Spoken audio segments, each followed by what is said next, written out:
Hello दोस्तों, स्वागत है मैथ साइंस वर्ल्ड में। विज्ञान के अति महत्वपूर्ण 40 प्रश्न को जो हर एग्जाम में देखने को मिलता है, तो इस वीडियो में हम कवर करेंगे सारे प्रश्न को एक इमेज के माध्यम से, जो आपको हमेशा लॉन्ग टाइम तक याद रहेगा। आज का पहला क्वेश्चन है, प्रोटीन का निर्माण का सक्रिय स्थान है। प्रोटीन निर्माण जो होता है उसका सक्रिय स्थान कहाँ है? हमारे पास ऑप्शन में है लाइसोसोम, माइटोकॉन्ड्रिया, राइबोसोम और गोल्गी कॉइल। तो प्रोटीन का जो निर्माण होता है उसका जो सबसे ज़्यादा सक्रिय स्थान होता है वह होता है राइबोसोम दोस्तों। तो इसका जो प्रश्न का सी जो ऑप्शन होगा वह राइट आंसर होगा। राइबोसोम जो होता है इसमें दो यूनिट बने होते हैं, एक होते हैं लार्ज सब यूनिट, एक होते हैं स्मॉल सब यूनिट। ठीक है दोस्तों, इसमें और क्या होते हैं? यह कार्बन का एक चेन होता है। और जो राइबोसोम होता है किससे बना होता है? राइबोसोम में मेनली जो होता है दोस्तों वो होता है एमिनो एसिड चेन का बना होता है। यानी जो राइबोसोम होता है दोस्तों कह सकते हैं को प्रोटीन से बना होता है। और प्रोटीन में कौन सा प्रोटीन होता है? तो अमीनो चेन एसिड होता है। ठीक है दोस्तों, और साथ में इसमें क्या होता है? कार्बन का कुछ पार्ट भी होता है। तो इस तरीका से हम देखें इसमें। चलिए चलते हैं अगले प्रश्न की ओर दोस्तों। तीसरा प्रश्न कहता है, जीवन की मूलभूत इकाई क्या होती है? ऑप्शन है हृदय, नेफ्रॉन, मस्तिष्क और कोशिका। तो दोस्तों जीवन की जो मूलभूत इकाई होती है वह होता है दोस्तों, क्या होता है? वह होता है कोशिका। यानी ऑप्शन जो डी होगा इस प्रश्न का राइट आंसर होगा। देखिए दोस्तों, यह किसका फिगर बनाया है हम लोगों ने? यह कोशिका का फिगर है। चलिए आगे देखेंगे। अगला प्रश्न है प्रश्न संख्या 4, द्रव्यमान प्रति यूनिट आयतन क्या कहलाता है? ऑप्शन है दोस्तों घनत्व, कार्य, दाब और समय। यहाँ पे प्रश्न में क्या कहा साथियों? द्रव्यमान प्रति यूनिट। यानी पहले क्या होगा? द्रव्यमान होगा, और प्रति यूनिट का मतलब होता है आयतन। आयतन प्रति यूनिट में दिया है तो द्रव्यमान बटा आयतन को क्या बोलते हैं? घनत्व बोलते हैं दोस्तों। ठीक है, तो देखिए इस प्रश्न का जो राइट आंसर होगा वह ऑप्शन ए होगा, घनत्व। अब अगर घनत्व का हमें क्या निकालना पड़े दोस्तों? यूनिट। तो देखिए यहाँ से हम लोग देखेंगे कि जो द्रव्यमान का यूनिट होता है वह होता है केजी, और आयतन का होता है मीटर क्यूब। तो यहाँ से अगर हम घनत्व का निकालें तो यहाँ से इसका जो होगा केजी पर मीटर क्यूब हो जाएगा साथियों। तो इसको भी ध्यान में रखेंगे। अब चलते हैं अगले प्रश्न की ओर।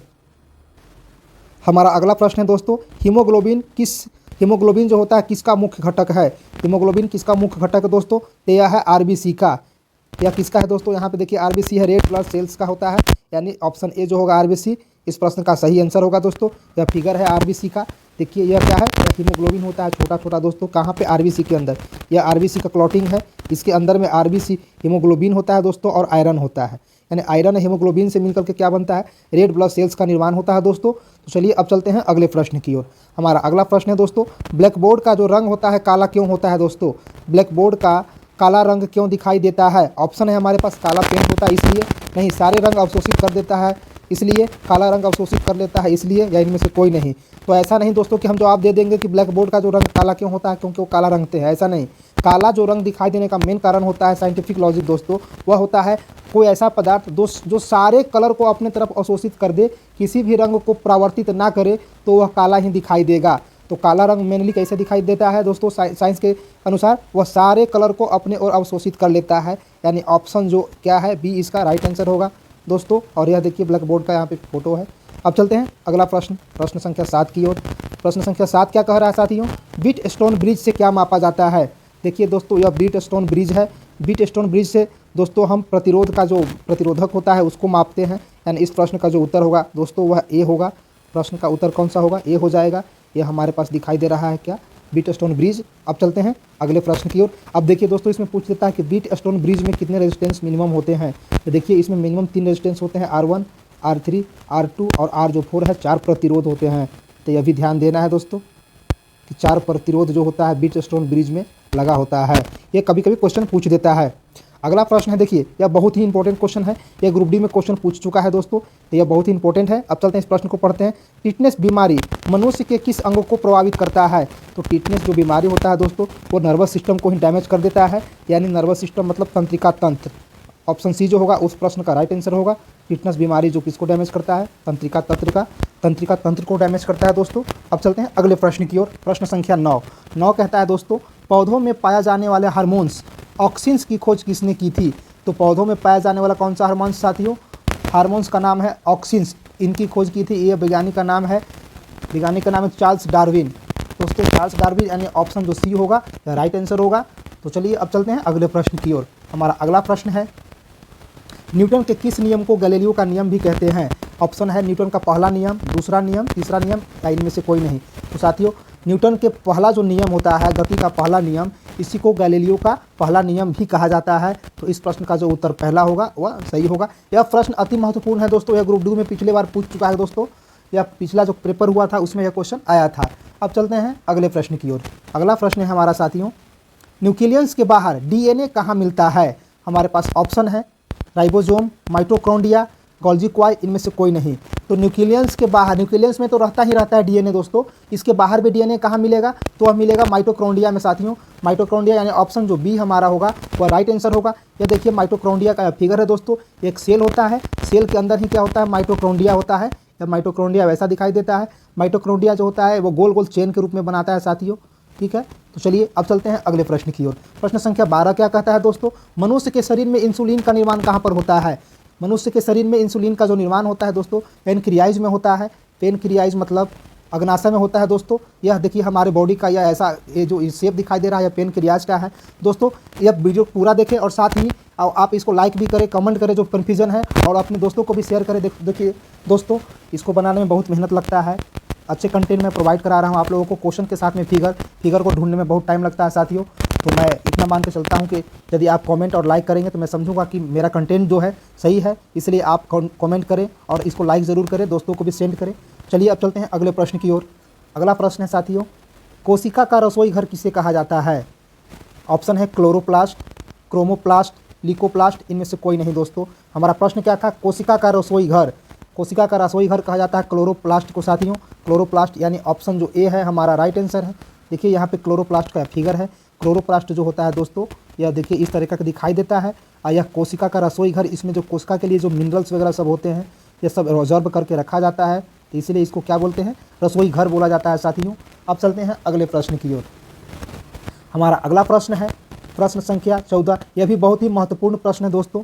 प्रश्न क्या कह रहा था? भोजन का पाचन मनुष्य के किस अंग से प्रारंभ होता है? यानी जो हम भोजन करते हैं वो पचाने का काम कहाँ से प्रारंभ हो जाता है दोस्तों?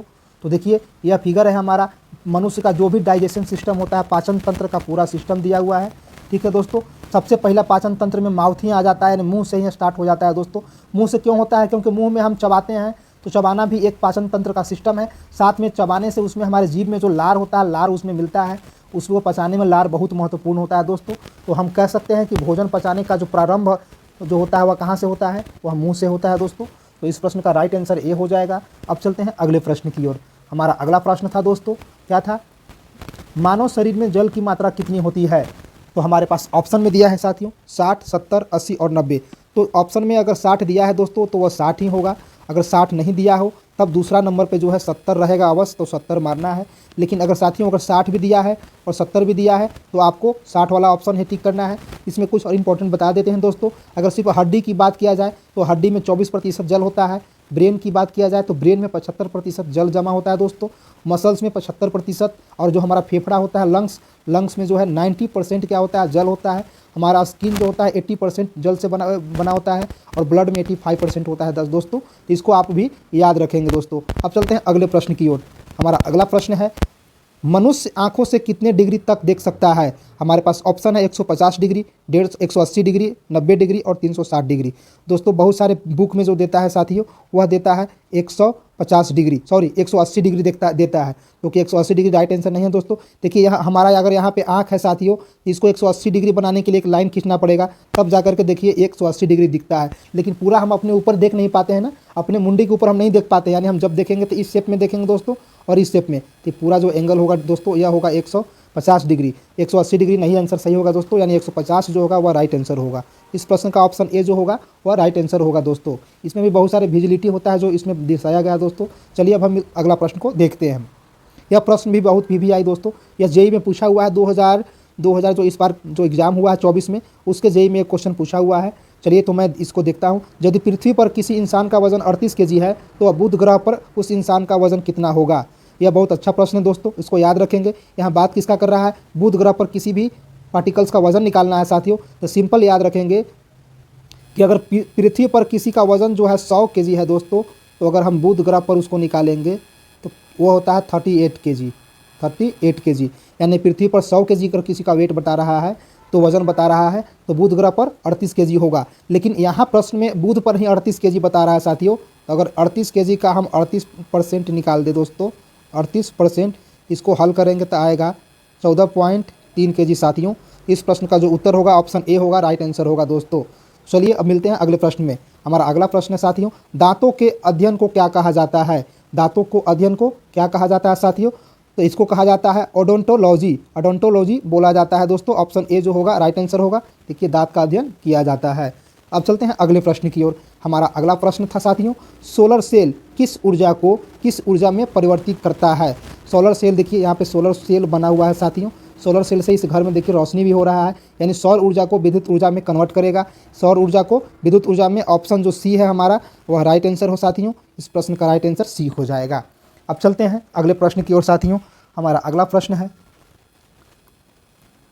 लोहे पर जंग लगना किस तरह की अभिक्रिया है? लोहे पर जंग लगना किस तरह की अभिक्रिया है? तो हमारा ऑप्शन है रेडॉक्स अभिक्रिया, ऑक्सीकरण और अपचयन अभिक्रिया, उपयुक्त दोनों। दोस्तों जो रेडॉक्स अभिक्रिया होता है वह ऑक्सीकरण अवकरण दोनों जब अभिक्रिया एक साथ होता है तो उसको रेडॉक्स अभिक्रिया कहा जाता है। तो मेनली जो होता है लोहे पर जंग लगना ऑक्सीकरण का एग्जाम्पल है दोस्तों। जहाँ ऑक्सीकरण होता है वहाँ अपचयन भी होता है। तो इस ऑप्शन को ऑक्सीकरण और अपचयन दोनों अगर साथ में दोस्तों मिला दिया जाए तो दोनों एक साथ को रेडॉक्स कहा जाएगा। तो रेडॉक्स भी इस अनुसार सही है। तो जब दोनों ऑप्शन सही हो दोस्तों तो सी में दिया हुआ है उपयुक्त में से दोनों। ठीक है साथियों, अगर इनमें से दोनों नहीं दिया हुआ रहता दोस्तों तो इसको ऑप्शन बी सही करते। लेकिन यहाँ पे कौन सा ऑप्शन सही होगा साथियों? यहाँ पर सही होगा हमारा ऑप्शन जो है, ऑप्शन सी हमारा राइट आंसर होगा। इस प्रश्न का राइट आंसर क्या होगा? ऑप्शन सी होगा। अब चलते हैं अगले प्रश्न की ओर। हमारा अगला प्रश्न है साथियों, सोडियम और पोटेशियम को किसमें डुबा करके रखा जाता है? साथियों यहाँ ध्यान रखेंगे, यह बहुत इंपॉर्टेंट क्वेश्चन है, यह भी रेलवे में पूछ चुका है क्वेश्चन।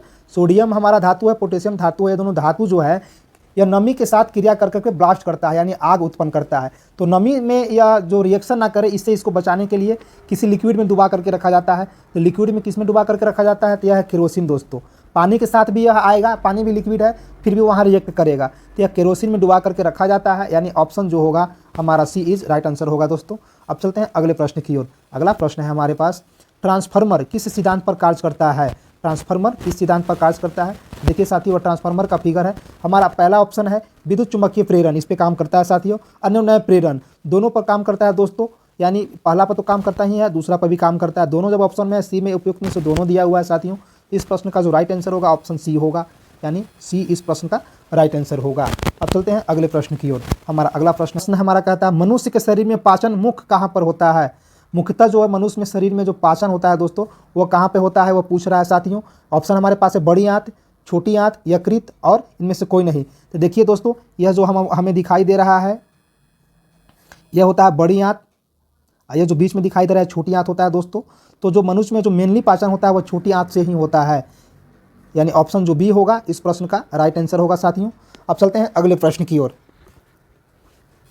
अगला प्रश्न है साथियों, सबसे पहले डीएनए को किसने अलग किया था? सबसे पहले डीएनए को किसने अलग किया था? तो इन्होंने अलग किया था, उनका नाम था फ्रेडरिक, यानी ऑप्शन ए जो होगा, यह फोटो जो आपको दिखाई जा रही है पिक्चर, यह फ्रेडरिक का है। अब चलते हैं अगले प्रश्न की ओर। हमारा अगला प्रश्न है प्रश्न संख्या 25, मानव शरीर में एनीमिया बीमारी किस धातु की कमी के कारण होता है? एनीमिया जो बीमारी होता है साथियों वह आयरन के कारण होता है, यानी ऑप्शन जो बी होगा वह हमारा राइट आंसर होगा दोस्तों। यहाँ देखिए यह बॉडी में होने वाली बीमारी को दर्शाता है। अब चलते हैं अगले प्रश्न की ओर। हमारा अगला प्रश्न है प्रश्न संख्या 26। क्या कहता है दोस्तों, मानव शरीर की सबसे बड़ी कोशिका का नाम है? कोशिका का नाम क्या है इसका? ये देखिए प्रश्न का जो है, प्रश्न हमारा है सबसे बड़ी कोशिका। तो सबसे बड़ी प्रश्न कोशिका जो होता है दोस्तों तंत्रिका तंत्र की कोशिका होता है, यानी ऑप्शन जो बी होगा राइट आंसर होगा। ये देखिए तंत्रिका तंत्र का यह पिक्चर लगाया है हम आप लोग के लिए, इसको भी देख करके माइंड में बैठा के रखिएगा।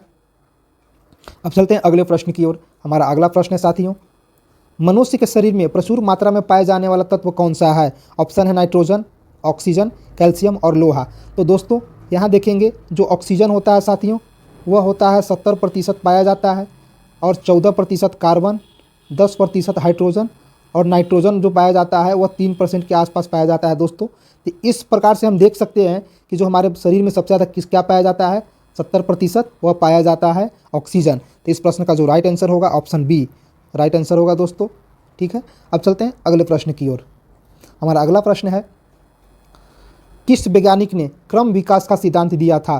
तो चार्ल्स डार्विन जिन्होंने थे, इन्होंने क्रम विकास का योगदान दिया है खोज करने में। ये चार्ल्स डार्विन का फोटो है दोस्तों। अगर आप फोटो में कभी नहीं देखे हैं तो देख लीजिए ई बाबा को। अब चलते हैं अगले प्रश्न की ओर। अगला प्रश्न है, प्रकाशीय तंतु में प्रकाश किस सिद्धांत पर कार्य करता है? हमारे पास ऑप्शन है, प्रकाश का परावर्तन, पूर्ण आंतरिक परिवर्तन, न्यूटन गति नियम और प्रकाश का अपवर्तन। तो जो प्रकाश तंतु होता है साथियों, यह काम करता है पूर्ण आंतरिक परिवर्तन पर। जो हमारे 5G फ़ोन है ना दोस्तों, जो 5G पकड़ता है वो मेन रूप से इसी कनेक्शन पे काम करता है, पूर्ण आंतरिक परिवर्तन पर। जो समुद्र में तार डाले जाते हैं वो इतनी पतला होता है, पूरा फाइबर से बना होता है कि उसमें जो हम सिग्नल भेजा जाता है वो बहुत चिकनी परत से गुजरती है, पूर्ण आंतरिक परिवर्तन कर करके एक दीवार के एक ओर से टकरा करके दूसरे ओर तक टकराता है। इसी तरीक़ा से वो खुद मोशन करते रहता है। उसको मोशन देने के लिए जो है तार में किसी इलेक्ट्रिसिटी की बहुत कम ज़रूरत पड़ती है दोस्तों। इस तरीक़ा से फास्ट काम करता है हमारा 5G नेटवर्क। तो किस पर काम करता है? वह काम करता है पूर्ण आंतरिक परिवर्तन पर साथियों। इस तरीक़ा से जो प्रश्न का आंसर होगा, आंसर बी होगा। अब चलते हैं अगले प्रश्न की ओर। हमारा अगला प्रश्न है, पौधे का कौन सा हिस्सा पानी और खनिज का परिवहन करता है? ऑप्शन है जाइलम, फ्लोएम, पत्तियां और जड़। तो दोस्तों जो पौधे में पानी और खनिज पदार्थों को जब परिवहन करता है वो उसका नाम है जाइलम। एक टिश्यू होता है दोस्तों जाइलम और फ्लोएम। तो जाइलम जो होता है, मेन याद रखें, जाइलम से जल, जल मतलब जल और खनिज दोनों। ट्रिक याद रखेंगे, जाइलम से जल भी, और जहाँ जल का क्या होगा, ट्रांसपोर्टेशन होगा, वहीं पे खनिजों का भी होगा। तो इस प्रश्न का जो राइट आंसर होगा वह होगा ए। अब ध्यान दीजिए, फ्लोएम क्या करता है? जाइलम से खनिज और जल आया तो फ्लोएम से इसका जो भोजन बनाएगा वो भोजन को डिस्ट्रीब्यूट करेगा फ्लोएम। ठीक है, अब चलते हैं अगले प्रश्न की ओर। अगला प्रश्न है हमारा साथियों, एक विशेष कार्य करने वाले समान कोशिकाओं के समूह को क्या कहते हैं? ऑप्शन है हमारे पास दोस्तों, हृदय, यकृत, अस्थिमज्जा और उत्तक। तो एक विशेष काम करने वाले कोशिकाओं के समूह को क्या कहा जाएगा? उत्तक कहा जाता है साथियों। यानी इस प्रश्न का जो उत्तर होगा डी होगा। इस प्रश्न का उत्तर कैसा होगा दोस्तों? डी होगा। या देखिए उत्तक का पिक्चर्स हैं, उत्तक इस तरीक़ा से दिखाई देता है। अब चलते हैं अगले प्रश्न की ओर। यह बहुत ही यूजफुल क्वेश्चन है साथियों। प्रश्न क्या कह रहा था दोस्तों? प्रश्न कह रहा था, पानी के अंदर ध्वनि सुनने के लिए तंत्र को क्या कहा जाता है? पानी के अंदर अगर ध्वनि को सुनना है तो उस यंत्र को क्या बोलते हैं? हमारे पास ऑप्शन है हाइड्रोफोन, कैलोरीमीटर, पायरोमीटर, रेडिएटर। दोस्तों ये बहुत ही वीवीआई क्वेश्चन है, एनटीपीसी में पूछ चुका है और रेलवे के बड़े बड़े एग्जाम में पूछता है दोस्तों। तो देखिए पानी के अंदर जो सुना जाता है वह हाइड्रोफोन से सुना जाता है। यानी इस प्रश्न का उत्तर जो होगा ए होगा। ये देखिए हाइड्रोफोन ऐसा होता है दोस्तों, इसमें जो है तार से, इस तार को है इससे कनेक्ट करके, इस फ़ोन से कनेक्ट करके तार को अब पानी के अंदर डाल दिया जाता है। ऊपर में एक फाइबर का बना होता है, परत पर क्या होता है, परत में छलाया रहता है। बाकी तार जो है जितने लंबी तार डाल सको आप नीचे डाल दो और नीचे पानी में तैरते रहेगा और उसका ऊपरी हिस्सा ऊपर में छलाया हुआ रहता है, तैरता रहता है। उसमें केबल होता है जो सिग्नलिंग का काम करता है, उसको जो है इससे कनेक्ट कर दिया जाता है फ़ोन से, हाइड्रोफोन से, और फिर वहाँ पर रिकॉर्डिंग भी होती है और सुनाई भी देता है दोस्तों। तो इस प्रश्न का जो उत्तर मैंने क्या बताया, ये बताया दोस्तों। अब चलते हैं अगले प्रश्न की ओर। अगला प्रश्न था साथियों, मनुष्य के दांत कितने प्रकार के होते हैं? तो मनुष्य के जो दांत होते हैं दोस्तों वह 4 प्रकार के होते हैं। यानी इस प्रश्न का जो उत्तर होगा यह होगा डी। कैसे होते हैं दोस्तों? यहाँ फिगर है, ध्यान दीजिए। सामने जो हम दिखाई देते हैं टोटल 4 दांत जो होता है दोस्तों, उसको बोलते हैं इंसीजर। टोटल 4 दांत। लेकिन हम पहले देखिए, मनुष्य के जो दांत होते हैं वह क्या बताएं, 4 तरह का होता है और 32 होता है। लेकिन इसको हम 4 पार्ट में पढ़ेंगे। सामने का जो होता है 4 दांत, 4 दांत में से 2 दांत को अगर हम मान के चले, इसको इंसीजर कहते हैं। 2 दांत हमारा जो इंसीजर, ट्रिक से याद रखेंगे, इंसीजर, सीजर मतलब देखने वाला। इंसीजर के बगल में 2 के बाद 1 दांत कैनिन कहलाता है। यानी 2 1 3 हो गया दोस्तों। और 3 के बाद फिर 2 दांत जो होता है प्री मोलर होता है। प्री पहले एग्जाम के पहले प्री होता है, प्री के बाद मेंस होता है। पहले देखिए इंसीजर होगा, ठीक है दोस्तों। इंसीजर के बाद कैनिन होगा, कैनिन के बाद 2 दांत क्या होगा, प्री मोलर, और प्री मोलर के बाद 2 दांत जो होगा मोलर होगा। फिर से याद रखेंगे दोस्तों, पहले इंसीजर, इंसीजर के बाद कैनिन, कैनिन के बाद प्री मोलर, अब मोलर लास्ट में। अगर हम सब हाफ साइकिल की बात करें तो इंसीजर का हाफ होगा 2 और कैनिन 1 और प्री मोलर 2 और मोलर दोस्तों होता है 3। ठीक है, मोलर कितना होता है 3। अब इसको ऐड करेंगे दोस्तों तो होना कितना चाहिए, ऐड करेंगे दोस्तों तो टोटल कितना हो जाएगा, 8 हो जाएगा। यानी 8 इसमें हो गया और इसका डबल पेयर होता है एक और, तो 8 एक और हो गया। यानी एक जबड़े में 16 दांत हो गए और 16 ऊपर हो जाएंगे। इस प्रकार से 32 दांत टोटल होते हैं दोस्तों वयस्क मनुष्य के। ठीक है, तो यहाँ प्रश्न हमारा मेनली कह रहा था मनुष्य के दांत कितने प्रकार के होते हैं? 4 प्रकार का होता है। ऑप्शन डी हमारा सही आंसर हो जाएगा दोस्तों। अब चलते हैं अगले प्रश्न की ओर। हमारा अगला प्रश्न है साथियों, मानव शरीर में संक्रमण में मदद करने वाला विटामिन कौन है? तो जो मानव शरीर में जो संक्रमण को सबसे ज़्यादा रोकता है दोस्तों वह होता है विटामिन ए। इसलिए हमारे अपने रोज़ की रूटीन में विटामिन ए को शामिल करना चाहिए। यहाँ देखिए 6 डे कलरफुल रूटीन दिए हैं दोस्तों कि अगर 6 दिन कैसे कैसे खाना है, तो 6 कलर का फ्रूट्स भी हमारे नेचर में उपलब्ध होता है, उसको मैंने आप लोगों को शामिल किया है। अब चलते हैं अगले प्रश्न की ओर। हमारा अगला प्रश्न है दोस्तों, गन मेटल किसका बना होता है। साथियों देखिए यहाँ पे गन मेटल का फिगर बनाया है। गन मेटल का मतलब वही नहीं होता है दोस्तों कि जो मेटल गन में लगे। गन मेटल एक नाम है, जैसे लोगों का कुछ नाम भी होता है। अगर किसी का नाम वकील भी हो दोस्तों, लेकिन पढ़ने में वो अनपढ़ होता है, तो ऐसा नहीं कि वकील किसी का नाम है तो पढ़ने में मतलब बहुत पढ़ा लिखा इंसान है। तो उसी तरीक़ा से गन मेटल नाम है, तो ऐसा नहीं कि सिर्फ वैसे मेटल को गन मेटल बोलते हैं जो सिर्फ गन ही में यूज होता है, नहीं। गन मेटल एक प्रकार का मिश्रण है जो बहुत ही रेजिस्टेंस को ऑब्जर्व मतलब रेजिस्टेंस रहित रहता है, बहुत मजबूत होता है। और मेनली वैसे पार्ट्स को लगाया जाता है जो एक्यूरेसी को मेंटेन करता है। एक्यूरेसी मतलब जैसे घड़ी में एकदम एक्यूरेसी होना बहुत ज़रूरी है। अगर 1 सेकंड भी इधर उधर होता है तो घड़ी की टाइमिंग ख़राब हो जाता है। इसमें गन मेटल लगा होता है दोस्तों। और ये कहाँ, रॉकेट में, हवाई जहाज़ में, और मतलब बंदूक में भी, वेपन्स में भी। अगर वेपन्स में अगर सही से काम नहीं करेगा, 1 सेकंड का अंतर हो जाएगा तो सही नहीं होगा, इसलिए इसका नाम ही गन मेटल है दोस्तों। तो बना होता है किसका, कॉपर का बना होता है, जिंक का भी होता है, टिन, तीनों मिश्रण के बना होता है। तीनों को मिला करके ये क्या होगा, ऑप्शन डी हमारा राइट आंसर होगा साथियों। अब चलते हैं अगले प्रश्न की ओर। हमारा अगला प्रश्न है दोस्तों, मनुष्य की आंख कितने परत से मिलकर बनती है। मनुष्य की जो आंख है दोस्तों वह कितने परत से मिलकर के बनती है, तो वह बनती है 3 परत से मिलकर के दोस्तों, यानी ऑप्शन जो बी होगा वह राइट आंसर होगा। कौन कौन परत है, पहला परत है दोस्तों कॉर्निया, दूसरा है आइरिस और प्यूपिल, और तीसरा परत है लेंस। यानी 3 परत से मिलकर के हमारा आंख बनता है दोस्तों। इस प्रश्न का जो आंसर बी होगा वह राइट आंसर होगा साथियों। अब चलते हैं अगले प्रश्न की ओर। हमारा अगला प्रश्न है दोस्तों, अगला प्रश्न क्या कह रहा था, चोट लगने पर किस प्रोटीन के द्वारा रक्त जमता है। जब किसी मनुष्य को चोट लगता है साथियों तो कैसे इसका खून जमता है और प्रोटीन का नाम क्या है, तो देखिए उस प्रोटीन का नाम है फाइब्रोनोजेन साथियों, यानी ऑप्शन ए जो होगा उसका राइट आंसर होगा। अब फाइब्रोनोजेन जो प्रोटीन होता है दोस्तों इस प्रकार का होता है, आप इस पिक्चर में देख सकते हैं। अब चलते हैं अगले प्रश्न की ओर। हमारा अगला प्रश्न है साथियों, मानव शरीर का रक्त बैंक किसे कहा जाता है। तो मानव शरीर का जो रक्त बैंक होता है वो प्लीहा को कहा जाता है दोस्तों, यानी इस प्रश्न का जो ऑप्शन ए होगा वह राइट आंसर होगा साथियों। देखिए ये मानव बॉडी है, मानव बॉडी में जो आप यहाँ पे छोटी सी ऐसे देख रहे हो सेम की आकार की, यही स्प्लीन है यानी प्लीहा है। प्लीहा को ही क्या बोला जाता है साथियों, प्लीहा में ही मानव का रक्त बैंक कहा जाता है, तो आप इसको याद रख सकते हैं। अब चलते हैं अगले प्रश्न की ओर। हमारा अगला प्रश्न क्या कहता है दोस्तों, मनुष्य के शरीर में पित्त कहाँ उत्पन्न होता है। तो मनुष्य के शरीर में जो पित्त उत्पन्न होता है वह यकृत में होता है दोस्तों, यानी इस प्रश्न का ऑप्शन जो बी होगा राइट आंसर होगा। ह्यूमन लीवर, देखिए लीवर का यह फोटो है दोस्तों,